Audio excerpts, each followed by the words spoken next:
In January 1973, after more than 10 years of fighting, some 13,000 prisoners of war captured by United States forces in rice paddies and jungles, in villages and cities, were in South Vietnamese PW camps, together with more than 24,000 PW captured by the Republic of Vietnam and its other allies.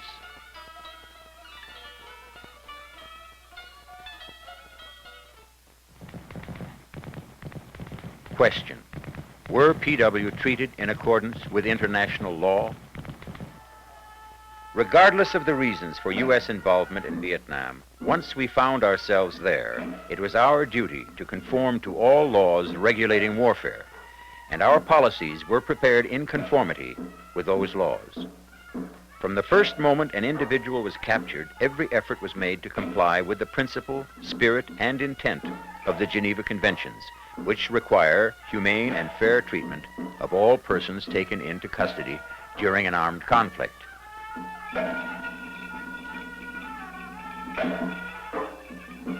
The North Vietnamese and the Viet Cong maintained that they were under no obligation to respect the Geneva Conventions.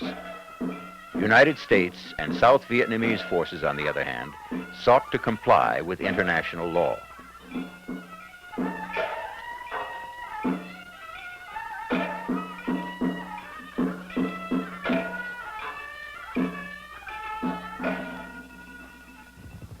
As soon as practicable, detainees were identified, tagged, and moved to a brigade collecting point for screening. Persons who were obviously innocent civilians were released, usually to be returned directly to their homes. Further screening took place at division collecting points, the largest detainee holding facilities operated by U.S. forces. All persons captured or detained, whether in uniform or not, were afforded the protection of the Geneva Conventions. There were isolated instances of mistreatment, but these were the exception, not the rule, and not the policy. Rather, commanders emphasized the need for proper treatment and protection of detainees. As soon as practicable, PW were evacuated to PW camps operated by the military police of the Army of the Republic of Vietnam, with technical advice and support provided by military police advisors of the United States Army.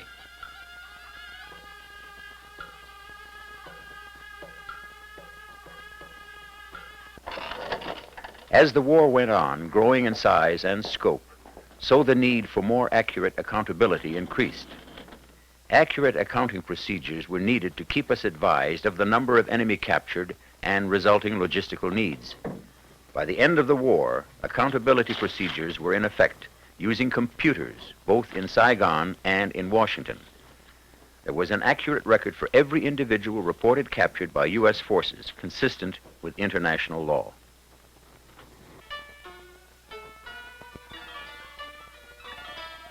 To monitor compliance with the Geneva Conventions, delegates of the International Committee of the Red Cross were stationed in the Republic of Vietnam. They made approximately 500 visits to detainee facilities throughout South Vietnam to be certain that adequate food, clothing, shelter, and medical care were being provided, and all detainees properly treated.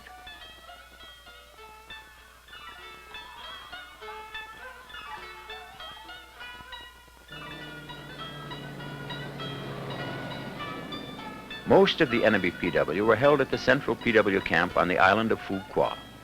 The remainder was interned at 5 other PW camps on the mainland. The United States retained both a legal and moral responsibility for the humane treatment of PW captured by U.S. forces, even after they were turned over to the South Vietnamese for internment. Such international transfers of PW are envisaged in Article 12 of the Geneva Convention relative to the treatment of prisoners of war.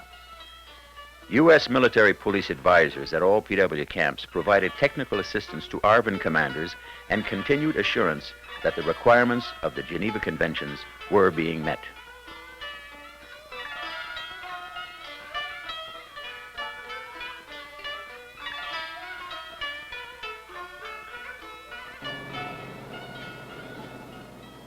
Here at the mainland camp of Ben Hoa, most of the sick, the wounded and youth were gathered together.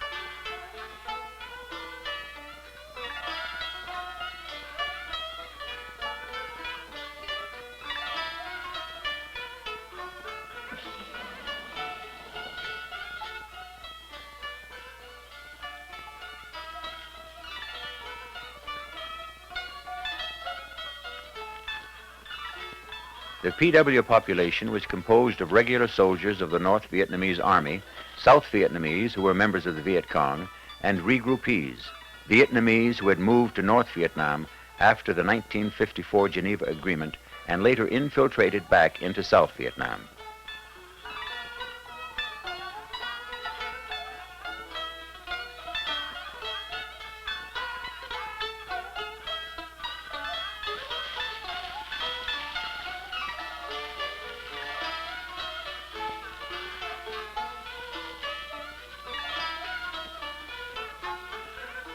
PW were allowed to raise crops to augment their rations.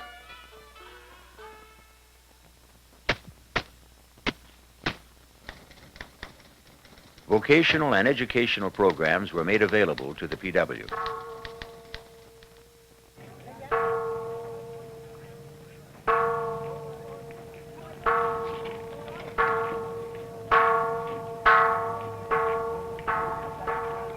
Generally, PW fell into one of three groups.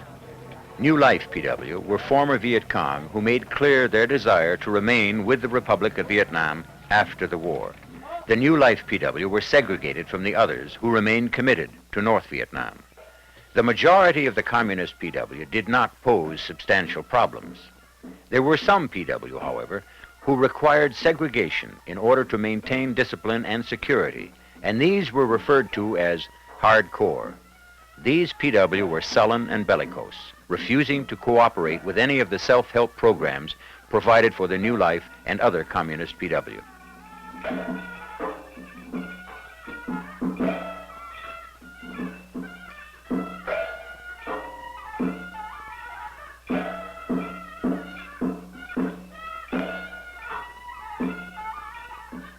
Most of the PW spent much of their time working to improve their own lot.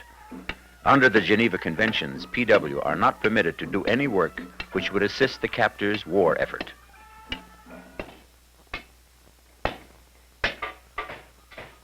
Vocational training facilities were used for the manufacture of artificial legs.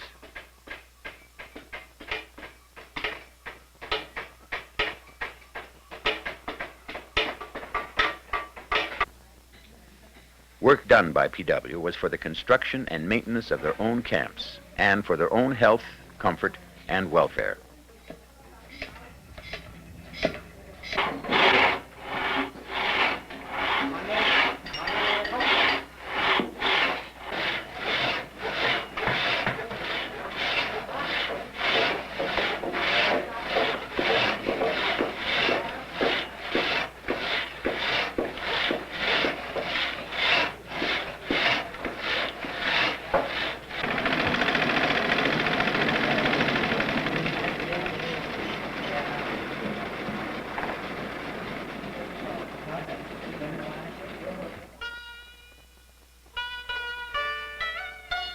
Each PW received all necessary medical attention.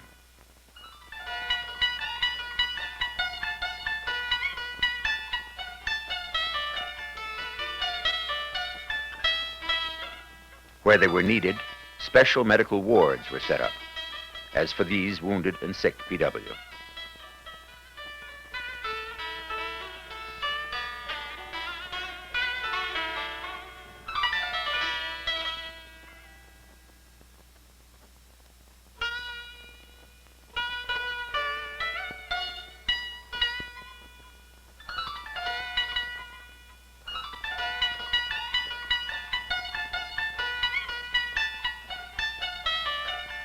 They were also allowed to receive treatment in accordance with classical folk medicine, as in acupuncture, when requested by the PW.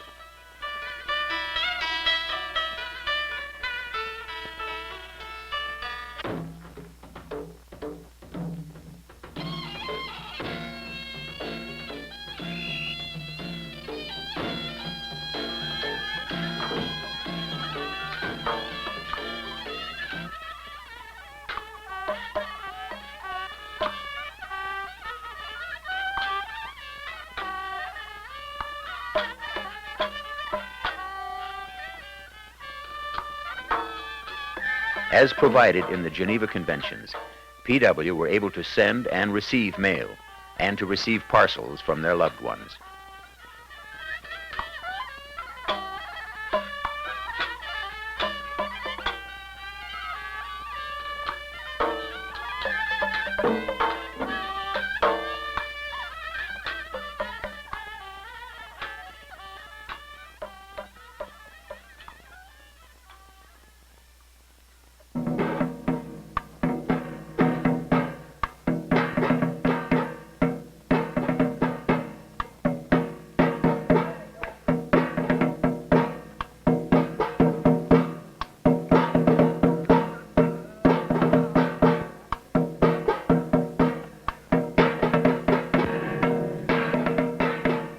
Traditional Vietnamese holidays were celebrated.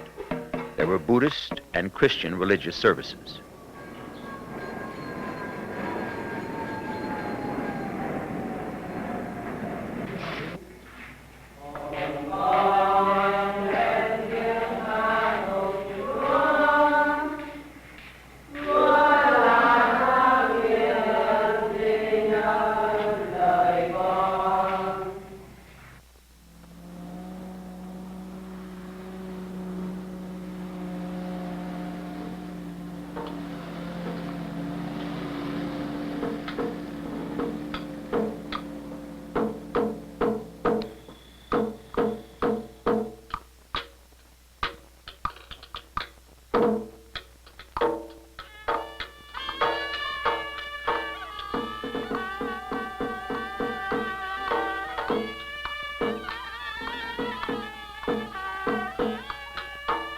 The Paris Agreement of 27 January 1973 required that all PW be released within 60 days. A four-party joint military commission was established. Its members arranged release schedules, selected the locations of release sites, and worked out the technicalities of repatriation. The repatriation of communist PW began on the 12th of February.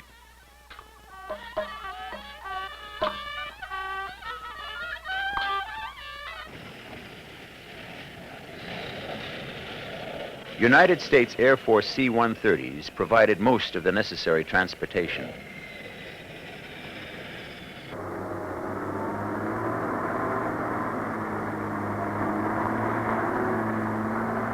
On the eve of the signing of the Paris Agreement, nearly 11,000 former Viet Cong soldiers elected not to return to North Vietnam or the Viet Cong.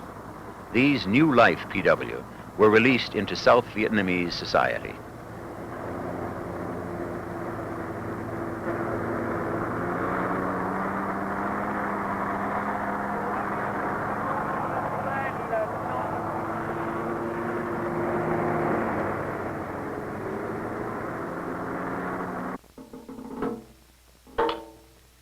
Careful accountability was maintained for the PW awaiting release.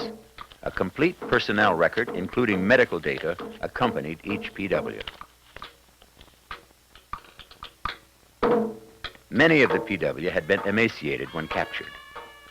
However, a nutrition survey team from the United States Army Medical Research and Nutrition Laboratories found that PW gained from 8 to 15 pounds per man while in South Vietnamese PW camps.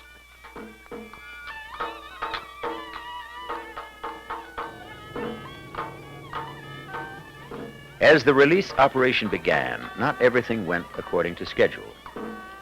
At Bien Hoa, where movement to the airport was scheduled to begin at 6 a.m., PW refused to move until it received instructions from the Viet Cong.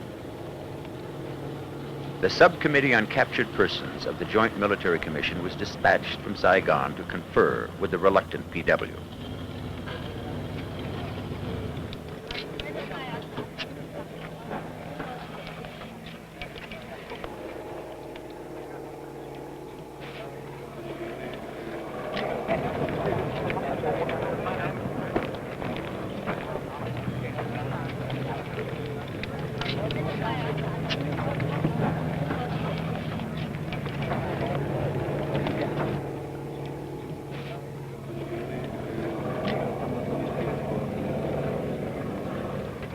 This delay held up the release of 27 American prisoners of war at Loc Ninh.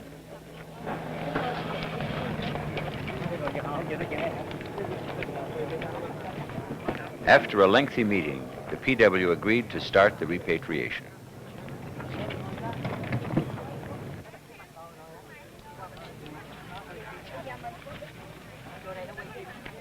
In accordance with the Paris protocols, the sick and the wounded were moved first. As is customary in Vietnam, the PW used towels to shade their heads from the sun.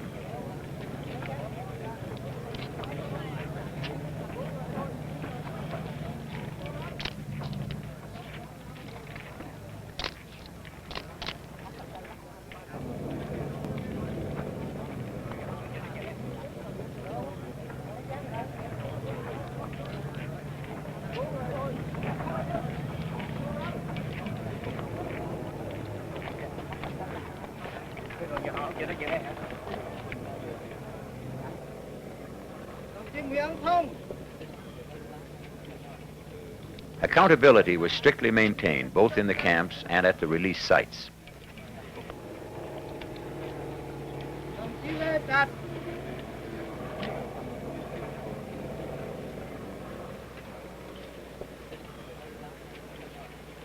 Special provision was made for the transportation of litter cases.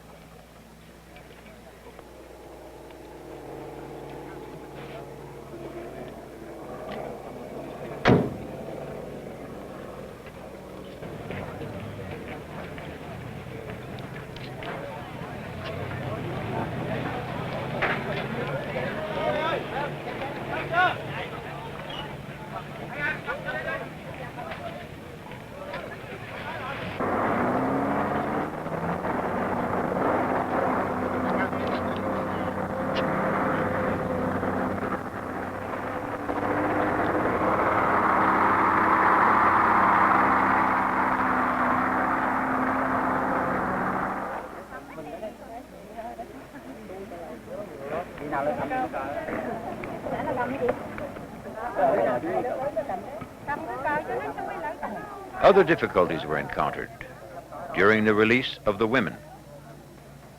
Throughout the conflict, women soldiers were captured alongside other enemy soldiers. The female PW were interned at Quy Nhon. Following the North Vietnamese invasion during Easter 1972, the women were evacuated and cared for at Can Tho.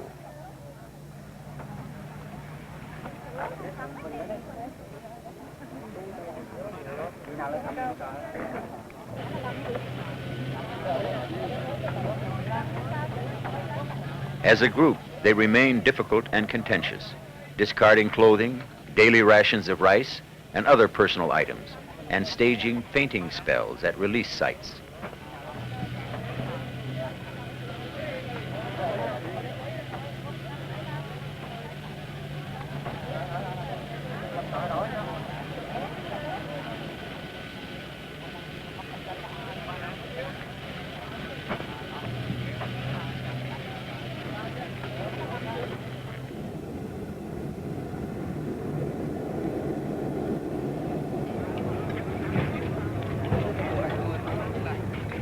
The priorities of release were carefully followed. First, the sick and wounded, then the aged and the women, finally, the able-bodied PW.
Loading of aircraft was assisted by U.S. Air Force personnel and Army advisors. By terms of the Paris Agreements, the International Commission of Control and Supervision was created, composed of representatives from Canada, Hungary, Indonesia, and Poland. The ICCS observed every phase of the release of PW. Air transport was chosen both because of the speed of movement and the lack of suitable ground or water transportation.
Many PW were flown to Quang Tri City, just north of Hue and close to Tak Han River.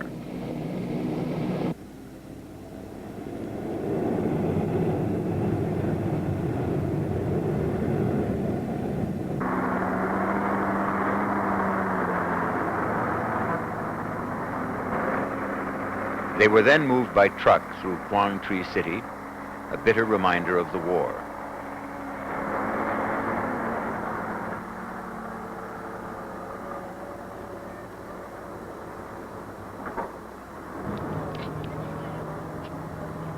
Upon arriving at the exchange site, some of the PW made a final gesture of defiance, discarding their PW camp-issued uniforms.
The North Vietnamese made a show of providing assistance, sometimes including medical personnel, whether PW needed it or not.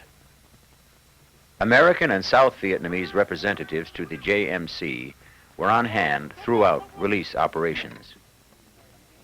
Exchange site rosters contained the names of each PW, his internment serial number, date of capture, date of birth, and parents' names.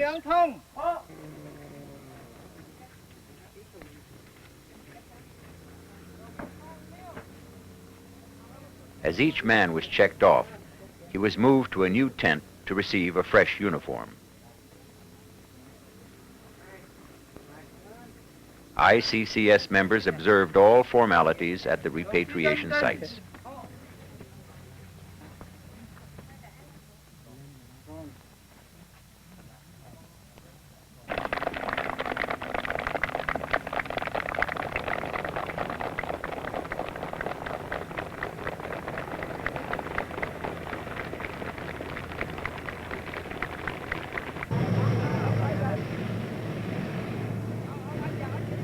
As each new group of PW reached an exchange site, the same rituals of defiance were repeated. This was at Loc Ninh.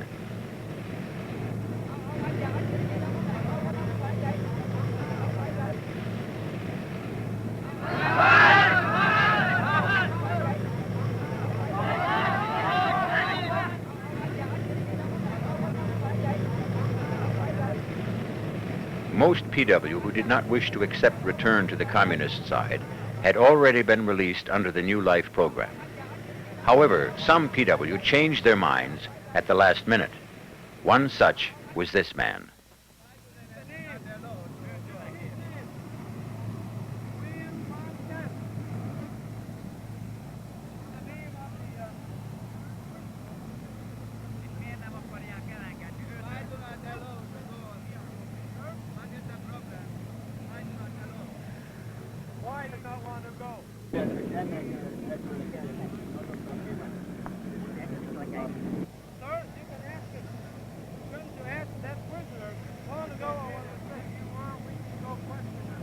While the ICCS discussed what should be done, a group of newly released PW moved into the area. As it turned out in this instance, a decision on the matter would be violently settled. South Vietnamese military police attempted to protect the man from harassment or intimidation. A decision was made to take him back to the aircraft, but VC personnel prevented such a move. While the ICCS was still discussing the matter, a group of approximately 25 men rushed the guards and took the man by force.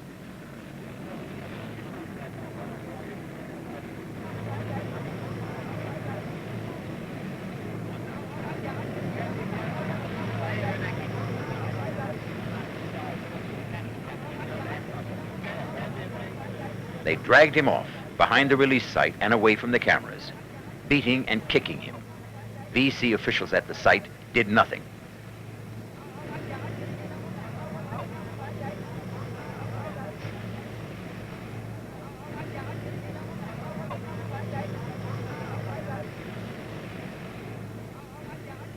Finally, when someone in the crowd raised an arm, the attack stopped.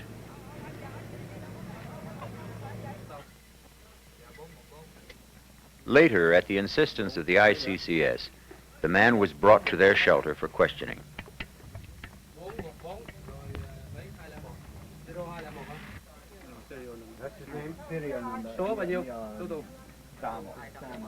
A clearly frightened PW now insisted he would return to the VC.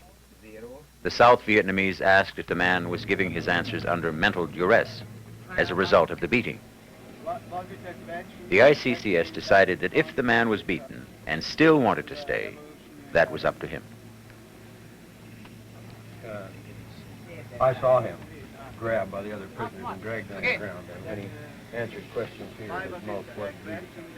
And when I first saw him on the tarmac, his mouth was not bleeding. Lúc đấy tại sao anh lại không trở về? Lúc nãy tại sao anh lại không chinh phục cách mạng? Lúc nãy, hồi nãy là vì quá sự kiện kẹp tôi không trở về được. Đấy, nghe rõ nhá. Yeah, I won't say, I won't interpret.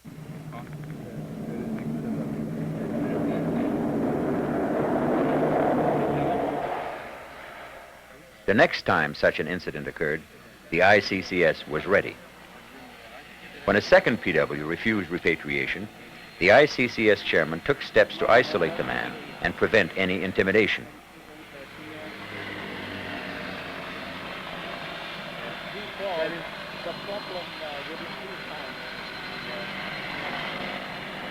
Bây giờ thì phía của Việt Nam Cộng Hòa chưa trao trả cho chúng tôi.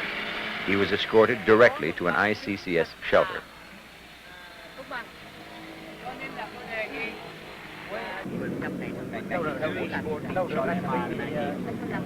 When the ICCS prepared to ask the man whether he wished to remain with the VC or return to an area controlled by the Republic of Vietnam, the VC attacked what they termed the Saigon regime, claiming the man had been intimidated. The VC then marched approximately 50 of the returnees up to the meeting site, apparently hoping to frighten the man with a show of force.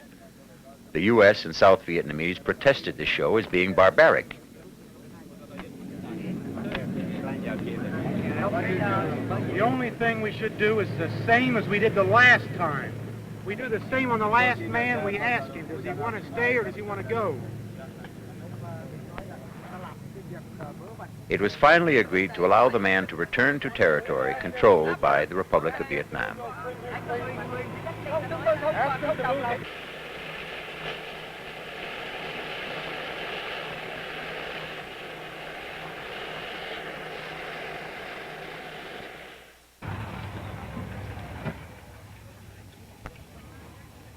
On the last day scheduled for repatriation, a group of more than 200 PW at Bien Hoa refused to return to the North Vietnamese or the Viet Cong.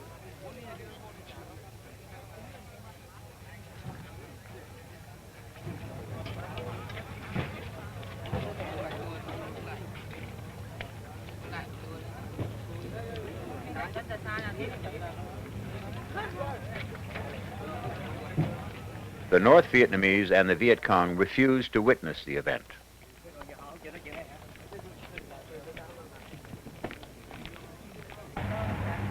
Ông bảo sau khi mà ông quan sát xong rồi thì mình làm cái việc của mình.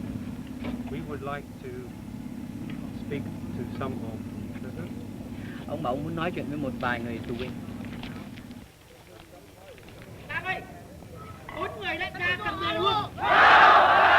The PW were notified that they would not be forcefully repatriated, but would be released in South Vietnam instead.